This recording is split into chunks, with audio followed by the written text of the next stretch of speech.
Bueno, por supuesto que le recomendamos a todos aquellos que tengan interés en las vinculaciones de Horacio Berbisky, una suerte de gran operador en los medios gráficos de Cristina Fernández de Kirchner, y la vinculación con la dictadura militar, que escuchen atentamente lo que van a contar y las pruebas que van a mostrar tanto Gabriel Levinas, autor de este libro, como Pedro Huiraldes, que trae muchas de estas pruebas. Así que buenas noches y muchísimas gracias por venir a los dos. Gracias por invitarnos. La primera pregunta, Gabriel, es de todo lo que has observado durante todo este tiempo. ¿Hace cuánto que están con la investigación de Berbisky? Casi 2 años. Casi 2 años. ¿Qué es lo más grave, lo que te ha generado indignación profunda por su doble discurso, por su dedito levantado? ¿Qué es lo que más indignación te produjo? Su maldad. La maldad personal, digamos. Sí, porque ayer murió otro espía, uno que confesó, Forsyth, ¿no? Que confesó que hace 20 años fue espía británico. Sí. Es un laburo, aunque no nos guste como cualquier otro, ser espía.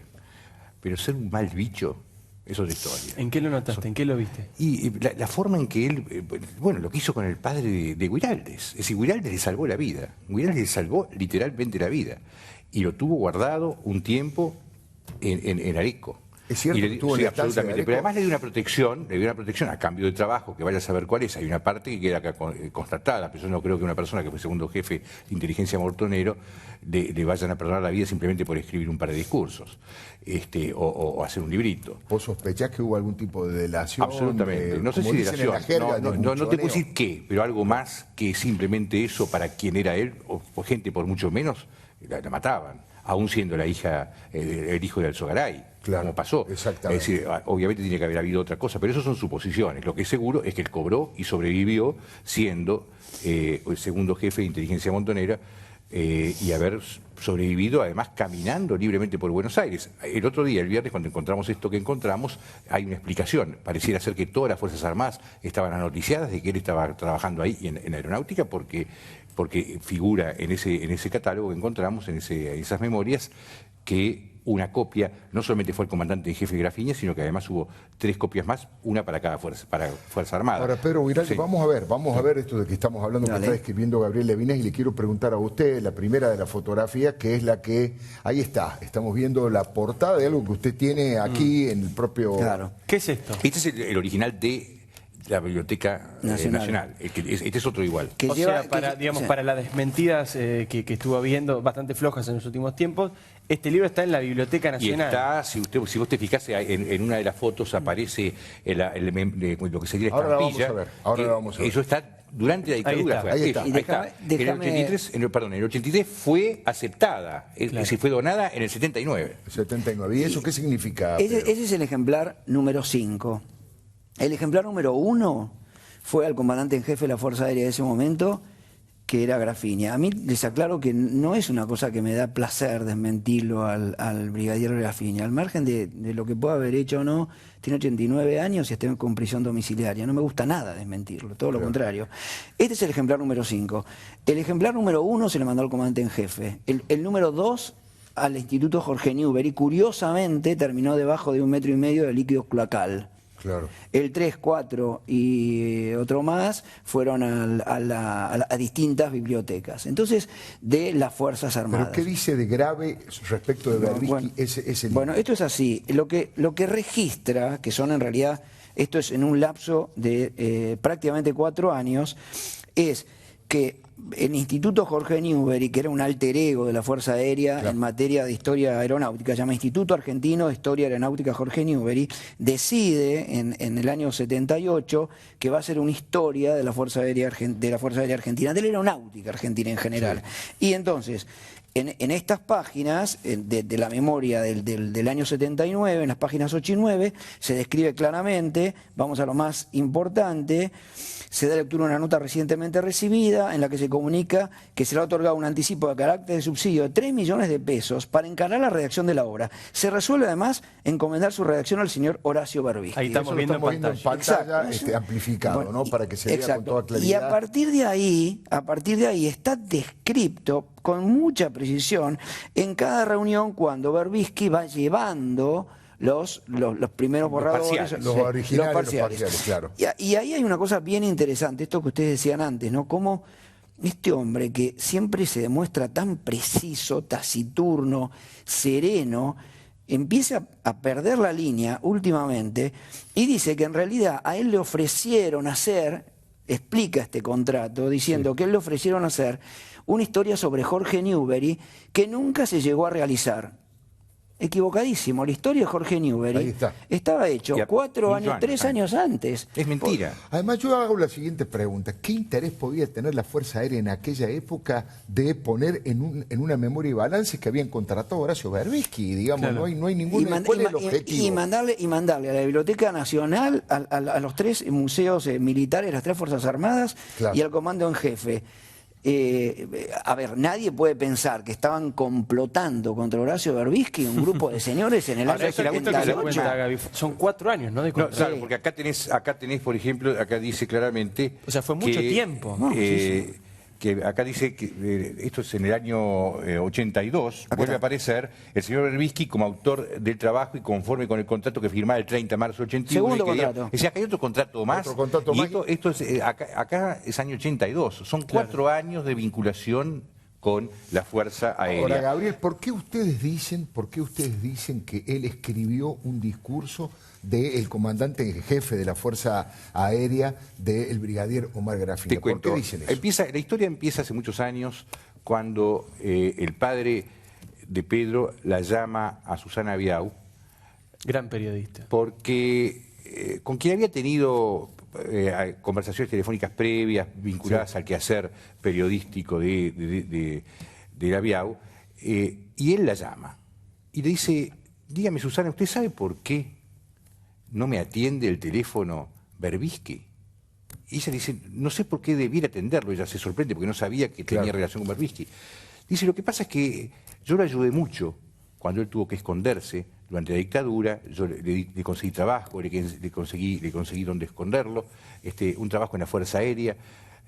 ¿Cómo? Sí, él escribía, a veces me ayudaba a hacer los discursos. Todavía recuerdo la hermosa letra que tenía y le lee por teléfono un pedazo del discurso que había sido en este caso para Agosti, no para Héctor Ramón Agosti. Para Héctor Ramón Agosti. Ahora es impresionante porque Susana Biau en su última columna del diario Clarín, claro, ahí va la historia. Entonces ella le dice, yo podría ver esas cartas, esas letras, esa escritura, y él le dice, no corresponde que yo se la muestre. ¿Qué pasó ahí?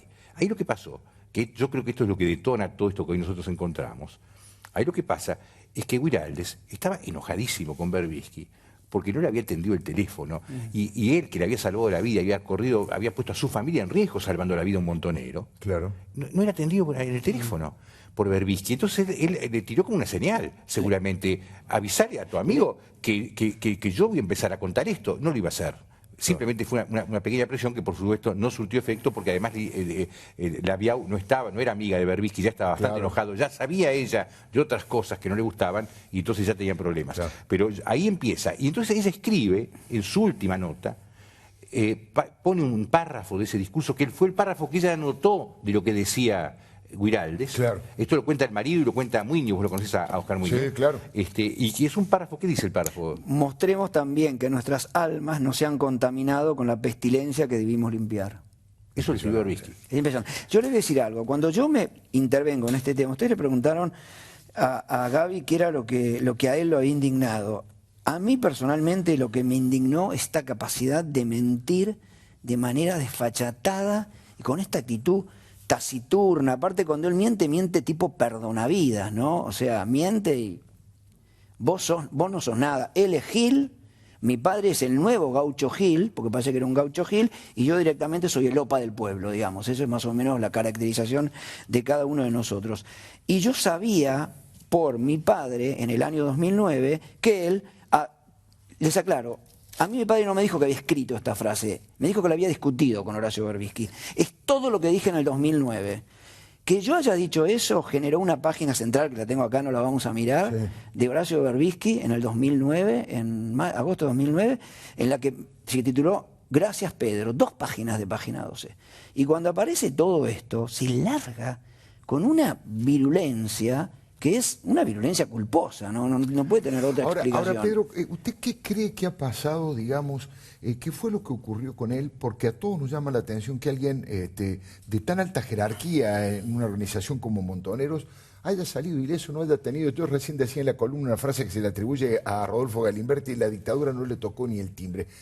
¿Fue la protección de su padre la que ejerció eso o él prestó algún otro tipo de servicio? Yo les digo la verdad, mi punto de vista es que mi padre no tenía, en la época del último gobierno militar, no obstante que él fue no el ghostwriter, mi padre era el speechwriter. En todo caso, Berbisky fue un ghostwriter, un fantasma. Claro. Pero de ninguna manera creo que mi padre tuviese el poder de salvarlo a Horacio Berbisky, si no lo hubiera salvado a mi tía Elena Holmberg, hermana de mamá, claro, que murió asesinada en la misma época por los esbirros de Macera. Pero a mí me da yo siempre digo lo mismo, Alfredo. Yo con el caso de Berbisky, a mí me resulta tan imposible de entender que yo lo único que tengo son preguntas y el único que las va a terminar contestando es él. A mí me impresionó mucho la columna de Pablo Sirven del domingo, que decía "Perro que ladra está nervioso", que terminaba con ese cuento de Edgar Allan Poe, que alguien, él mismo, termina diciendo que tiene el muerto debajo del piso. El corazón delator. El corazón delator. Yo tengo esa sensación. Mi punto de vista es que la última máscara de Berbisky todavía no cayó. Pero que si determinadas personas que saben otras cosas, que yo considero que son mucho más graves todavía que estas, que son las posibles delaciones, se animan a hablar, entonces ahí va a caer la última máscara. Y la pregunta que yo hago es, yo no soy un miembro del CELS, pero yo pregunto, ¿el CELS puede tener este señor como presidente? Tremendo. Queda poquito tiempo. Sí, le quería preguntar a Gabriel, porque recién Pedro hablaba de las preguntas a Berbisky, ¿no?, que quedan, y vos intentaste hacerle las preguntas a Berbisky, y esto es importante porque Berbisky habla de la real malicia, y vos quisiste tener su testimonio. No, él usó la real malicia para tratar de apretar a la editorial, sí, para que la editorial no publique. Vos te imaginás que la editorial sudamericana, que es Random House Mondadori, antes de publicar esto, revisó hasta la última letra, y si pasó es porque está bien, porque es cierto y porque todo lo que está acá es documentado, si no, no lo publican. Así que por ese lado no hay problema. Yo creo que el problema que tiene Berbisky es que Berbisky se enredó, subestimó y pensó que esto al final no iba a pasar.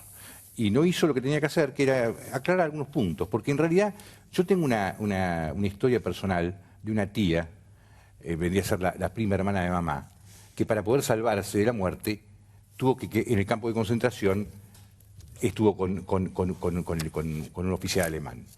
Y mi tío, que fue una persona que luchó en la Brigada Judía contra los alemanes y fue uno de los que luchó después en el 48 en el Estado de Israel, la odiaba.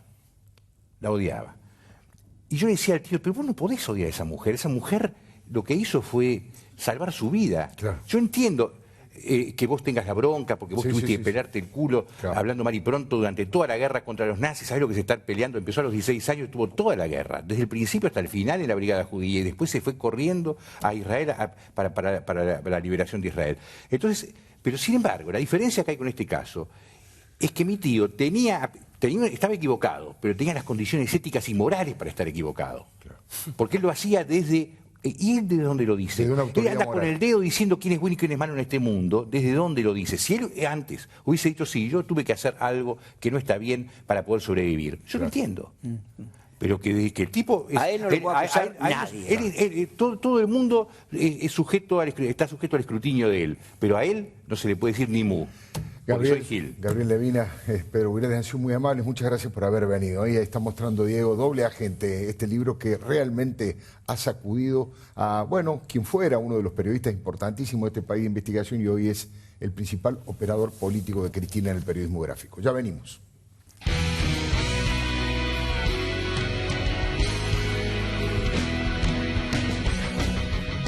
Howard Johnson es la cadena con más hoteles de Argentina. 0810-122-4656.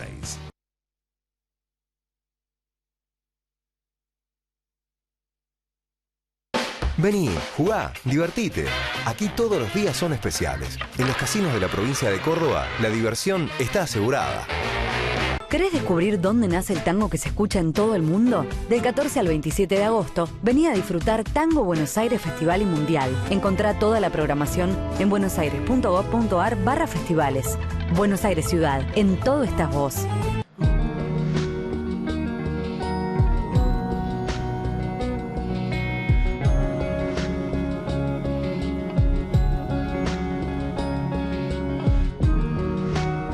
Buenos Aires, Gobernación Daniel Scioli.